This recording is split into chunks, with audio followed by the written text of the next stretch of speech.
प्रयागराज और वाराणसी समेत करीब 20 जिलों में गंगा और यमुना नदी उफान से बह रही है। ये तस्वीरें आप देख रहे हैं, नदी किनारे किस तरीके के हालात हैं, पूरे इलाके जलमग्न हैं। वाराणसी में बाढ़ के बीच आज सीएम योगी काशी का दौरा करेंगे। सीएम योगी करीब 2 बजे वाराणसी पहुंचेंगे। सांस्कृतिक केंद्र बन चुका था। सीएम योगी वाराणसी में बाढ़ पीड़ितों से भी मिलने वाले हैं। कल प्रधानमंत्री मोदी ने बाढ़ को लेकर वाराणसी के अधिकारियों से बात की थी। उन्होंने हर संभव मदद का भरोसा दिया था। इस वक्त मैं गंगा नदी में हूं और ये तस्वीरें शायद इससे पहले आपने नहीं देखी होंगी। आप देखिए, ये गंगा के किनारे के इलाके हैं जो नगवा ब्लॉक है, वहाँ की तस्वीरें हैं। आप देखिए, बड़े बड़े घर बने हुए हैं और इन सब घरों में पानी है। ये जो इमारतें आप देख रहे हैं, ये बिल्कुल रविदास घाट से आगे नगवा जो मोहल्ला है वहाँ की हैं। और गंगा नदी की एक तस्वीर दिखा देता हूँ। बिल्कुल सामने बनारस के जो 84 घाट हैं वो इलाका आपको दूर से दिखाई दे रहा होगा। और इस वक्त जो गंगा है वो 72.29 मीटर की हाइट पर बह रही है, यानी कि खतरे के निशान से 1.5 मीटर के आसपास ऊपर। और जो घाट के किनारे के जितने भी मोहल्ले हैं उन मोहल्लों में पानी है। काफ़ी सारे लोग अपने घरों से निकल गए हैं और कई ऐसे लोग हैं जिनके घरों में फर्स्ट फ्लोर बना हुआ है, वो सारे लोग घर के अंदर रह रहे हैं। नदी के पास का इलाका है, मैं तस्वीर दिखाता हूँ। ये रिहायशी इलाके हैं, ये नगवा मोहल्ला है और ये गंगा नदी के ऊपर मैं अभी इस वक्त नाव में चल रहा हूँ। और ये सारे मोहल्लों में आप देखिए कि घरों के अंदर पानी है। ये पूरा मोहल्ला हज़ारों की आबादी है, नगवा मोहल्ला है और गंगा नदी से पास में ही है, लेकिन इस पूरे इलाके में जो पानी है वो घुस गया। और जो 80 नदी आती है, 80 नदी बिल्कुल नाले जैसे तब्दील हो गई थी, उसमें भी उफान है, जिससे जो आगे के इलाके हैं उन सब जगहों पर पानी आया है। तो ये जो आम दिन होता है, जब गर्मी का मौसम होता है, तो यहाँ से लगभग 100 मीटर की दूरी पर गंगा नदी बहती है। लेकिन इस वक्त जो पानी है वो 66 मीटर की जो हाइट है वहाँ से 6 मीटर बढ़ चुकी है। इससे आप अंदाज़ा लगाइए कि यहाँ जितने भी टीले दिखाई देते थे, काफ़ी सारे लोग जो बनारस आते हैं 80 घाट पे आते हैं या बाकी घाटों पे जाते हैं, घाटों की जो सीढ़ियाँ हैं वो फिलहाल डूबी हुई हैं। लोगों को जाने आने की मनाही है। एनडीआरएफ की टीमें लगाई गई हैं और यहाँ पर नाव का संचलन भी जो आम नाविक हैं उनके लिए बंद किया गया है। तो एहतियात के लिए एनडीआरएफ के अधिकारी यहाँ घूम रहे हैं, जो जवान हैं वो घूम रहे हैं। अधिकारियों की गश्त हो रही है। मुख्यमंत्री आज दोपहर में पहुँचेंगे राजघाट इलाके में और सरैनी जाएंगे, जहाँ बाढ़ राहत के जो सामान है वो बांटेंगे। अधिकारियों के साथ शाम को समीक्षा करेंगे, जनप्रतिनिधियों से भी मिलेंगे। तो इस वक्त ये पूरी जो काशी है, ये जो घाट के किनारे की काशी कहूँ तो ज़्यादा बेहतर है। वरुणा और 80 नदी के बाद गंगा के किनारे का इलाका, इन सब जगहों पर पानी है। और फिलहाल राहत की बात इतनी है कि जो स्पीड थी पानी के बढ़ने की 6 सेंटीमीटर प्रति घंटा, वो घट के लगभग 1 सेंटीमीटर के आसपास आ गई है। और उम्मीद की जा रही है, चूँकि प्रयागराज और आगे के जो इलाके हैं वहाँ भी स्थिर हो गई है गंगा, तो आज या कल में जो पानी बढ़ने की रफ्तार है वो थम जाएगी। और धीरे धीरे अगर बरसात नहीं होती है या राजस्थान मध्य प्रदेश से पानी नहीं आता है तो हालात धीरे धीरे सुधरने शुरू हो सकते हैं। और आइए अब आपको 80 घाट के आसपास के हालात दिखाते हैं। आप देखिए संवाददाता रणवीर की एक और रिपोर्ट। देखिए, वाराणसी की पहचान 80 घाट है और मैं 80 घाट पे मौजूद हूँ। और जिस 80 घाट पे जब आप गाड़ी से आते हैं और जहाँ उतरते हैं, ठीक ये वही जगह है।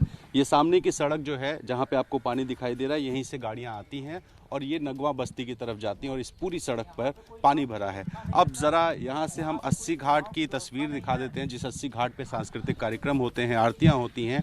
वो ये सामने जो आपको एक छोटा सा मंदिर के बगल में गुंबद टाइप का दिखाई दे रहा है, ये 80 घाट का सुबह बनारस है, जो लगभग डूबा हुआ है। सिर्फ उसकी छत दिखाई दे रही है और जो नावें काफ़ी नीचे होती थी वो इस वक्त 80 घाट में जो सांस्कृतिक कार्यक्रम होते हैं उस जगह पे मौजूद हैं। तो ये सुबह बनारस डूबा हुआ है, जो आसपास के मंदिर हैं वो डूबे हैं। और सामने जरा इन रेस्टोरेंट्स को देखिए, जिसमें बैठ के गंगा जी को देखते हुए लोग खाते पीते हैं। ये सारे रेस्टोरेंट्स में करीब 4 फीट के आसपास का पानी भरा हुआ है। और सामने आप जो देख रहे हैं नगवा सड़क जाने वाली जो रोड है, इस रोड पर पानी भरा है और आगे जो रिहायशी बस्तियां हैं गंगा जी के आसपास सटी हुई, इन इलाकों में पानी है। तो ये 80 घाट का नज़ारा है, जहां हर तरफ सड़क पर पानी है। जो साधु संत हैं सुबह स्नान के लिए निकलते हैं वो भी इस वक्त सड़क पे ही स्नान कर रहे हैं। और जो पूजा पाठ करने वाले लोग आते हैं दूर दूर से, उनको फिलहाल इस इलाके में आने पर प्रतिबंध है। इस वक्त आवाजाही का साधन अगर कोई है तो वो सिर्फ नाव है। और लोगों की एक शिकायत ये है कि नाव बहुत ज़्यादा नहीं है, सरकारी इंतज़ाम थोड़े कम है, जिसकी वजह से दिक्कतें हो रही हैं। तो यहाँ पर 80 घाट, उसके सामने तुलसी घाट और आगे के जितने घाट हैं, इन सभी घाटों पर जो सीढ़ियाँ हैं उन सीढ़ियों पर पानी है। और मौसम भी अगर आपको दिखाएं, ज़रा तस्वीर देखिए तो बारिश का मौसम है, जिसकी वजह से जो दिक्कतें हैं वो बढ़ती जा रही हैं। अब ज़रा गंगा का जलस्तर बता देते हैं। ये जो लेवल है ये 72.28 का लेवल है, जो कि खतरे के निशान से लगभग 1.5 मीटर के आसपास ऊपर है। और अगर वाराणसी में 1978 के रिकॉर्ड की बात करें तो 73.9 जो हाईएस्ट लेवल था, अब ये उसके नज़दीक जा रहा। हालांकि एक सुकून वाली बात यह है कि अभी जो पानी की रफ्तार है उसके बढ़ने में कमी आई है और 1 से 1.5 सेंटीमीटर प्रति घंटे की रफ्तार से पानी बढ़ रहा है। जी, तो प्रधानमंत्री नरेंद्र मोदी का ये संसदीय क्षेत्र है वाराणसी, जो पिछले कई दिनों से पानी में डूबा हुआ है। बहुत बड़ी आबादी मुश्किल में है। एक रिपोर्ट देखिए।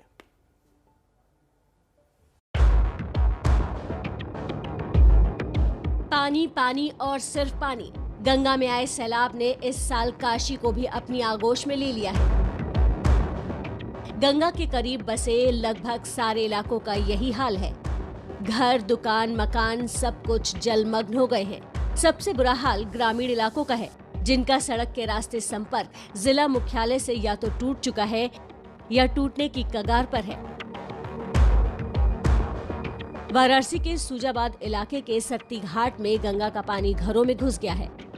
पिछले 2 दिनों में हालात खराब हैं। यहाँ रहने वाली एक बड़ी आबादी मुश्किल में है, क्योंकि अब खाने पीने की भी किल्लत हो रही है। इस वक्त मैं वाराणसी के सूजापुर के शक्ति घाट इलाके में हूँ, जहाँ की तस्वीरें आपको दिखाऊंगा किस तरह से पूरा इलाका जलमग्न हो चुका है। लगातार जलस्तर बढ़ता जा रहा है और ये जो इलाके हैं, ये जो घर हैं, मकान हैं, इनका संपर्क पूरी तरह सड़क से कट चुका है। यहाँ पर आने जाने का कोई रास्ता नहीं बचा हुआ है। आप देख सकते हैं कि नीम के जो ये बड़े बड़े पेड़ हैं वो तक बिल्कुल पानी के लेवल में आ चुके हैं। लगातार ये इलाका डूबता जा रहा है और आप देख सकते हैं कि गंगा का पानी किस तरीके से गलियों में पहुँच रहा है। और ऐसे में आवागमन का साधन सिर्फ और सिर्फ नाव है, वो भी जो यहाँ स्थानीय मछुआरे हैं, यहाँ के नाविक हैं, उनकी नावों से ही लोग इधर उधर जा रहे हैं। और बाकी कोई भी रास्ता ऐसा नज़र नहीं आ रहा है जिससे लोग आवागमन कर सकें। आप देख सकते हैं किस तरह से लोग फंसे हुए हैं, दूर से इशारा कर रहे हैं नावों को अपने पास बुलाने के लिए, क्योंकि रोज़मर्रा की जो ज़रूरत का सामान है वो भी अब लोगों के पास खत्म होने लगा है। देख सकते हैं किस तरह से पूरा इलाका एक टापू में तब्दील हो चुका है। हाल सिर्फ गाँवों का ही बेहाल नहीं है, शहरी आबादी भी बाढ़ की मार से सिसकियां ले रही है। नमस्ते भारत में हमने कल भी दिखाया था कि कैसे काशी के मारुति नगर इलाके में लोग घरों में फंसे हुए हैं और प्रशासनिक मदद के लाखों दावों के बाद भी हालात में सुधार नहीं हुआ है। बच्चे दूध के बिना बिलख रहे हैं, लेकिन मदद नहीं पहुंच रही। खाने पीने का भोजन नहीं है सर। इतने बच्चे हमारे दूध पीते हैं, वो भी नहीं मिलता है। कहाँ जाएं, किसका सहारा जाएं, किस जगह पर जाएं हम लोग। वाराणसी में गंगा अब भी खतरे के निशान से ऊपर बह रही है। ऐसे में मुमकिन है कि कुछ और इलाके भी बाढ़ की चपेट में आ जाएं।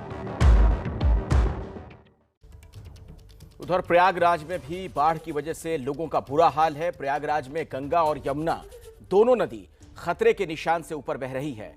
हालांकि थोड़ी राहत की बात यह है कि दोनों नदियों का जलस्तर अब धीरे धीरे कम हो रहा है, लेकिन हालात अभी भी खराब बने हुए हैं। कई इलाके जलमग्न हैं। एनडीआरएफ की टीम रेस्क्यू में लगी हुई है। लोगों तक खाने पीने का सामान पहुंचाने का प्रयास लगातार जारी है। संगम नगरी प्रयागराज में बाढ़ का सितम, बाढ़ की तबाही लगातार बरकरार है। यहाँ गंगा, यमुना और टोंस जैसी नदियां लगातार खतरे के निशान से ऊपर बह रही हैं। आज लगातार 5वां दिन है जब गंगा और यमुना खतरे के निशान से ऊपर बह रही हैं। बाढ़ के पानी ने जबरदस्त तबाही मचा रखी है। हर घंटे बाढ़ का पानी किसी नई रिहायशी बस्ती, किसी नए गाँव में घुस जाता है, वहाँ तबाही मचाता है, वहाँ बर्बादी की तस्वीरें सामने लाता है। और लेकिन राहत की बात यह है कि गंगा, यमुना और टोंस नदियों का जलस्तर बढ़ने की जो रफ्तार थी वो अब लगातार धीमी पड़ती जा रही है। 2 दिन पहले तक 5 से 8 सेंटीमीटर प्रति घंटे की रफ्तार से पानी बढ़ रहा था, लेकिन ये रफ्तार अब घटकर आधे से 1 सेंटीमीटर हो गई है। तो राहत की बात ये ज़रूर है कि जल स्तर घट रहा है, लेकिन लोगों की मुसीबतें जो है वो लगातार बढ़ती जा रही हैं, क्योंकि पानी अभी भी लगातार बढ़ता चला जा रहा है। अगले 1 से 2 दिनों तक पानी घटने की कोई संभावना भी नज़र नहीं आ रही है। सरकारी इंतजामों की बात करें तो वो फाइलों पर, कागज़ों पर ज़्यादा नज़र आ रहे हैं, ग्राउंड ज़ीरो पर यानी हकीकत में कम नज़र आ रहे हैं। जो इंतजाम इंतजाम किए भी गए हैं वो ऊंट के मुंह में जीरा साबित हो रहे हैं। और इस वक्त हम मौजूद हैं प्रयागराज के बख्शी बांध इलाके में। आप देख सकते हैं कि बांध के नीचे का जो भी इलाका है, चाहे सामने का दारागंज का मोहल्ला हो, चाहे संगम जाने वाली सड़क हो, ये सब का सब जो है वो बाढ़ के पानी में पूरी तरीके से समाई हुई है। सामने की जो सड़क है 4 लेन सड़क है जिस पर वाहन फर्राटा भरते थे, आज वहां पर नावें चलानी पड़ रही हैं। एनडीआरएफ और एसडीआरएफ की टीम तैनात की गई है जो लगातार रेस्क्यू कर रही है। एनडीआरएफ और एसडीआरएफ की टीम का काम अच्छा है, वो लोगों के बीच पहुंच रही हैं, लोगों की मदद कर रही हैं। बाढ़ के हालात का जायजा लेने के लिए आज सूबे के डिप्टी सीएम केशव प्रसाद मौर्य और कैबिनेट मंत्री सिद्धार्थनाथ सिंह भी प्रयागराज पहुंचे हुए हैं।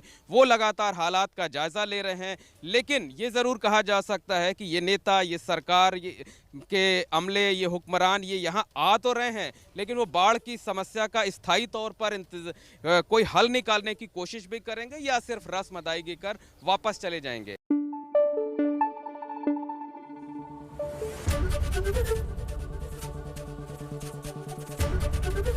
एबीपी न्यूज आपको रखे आगे।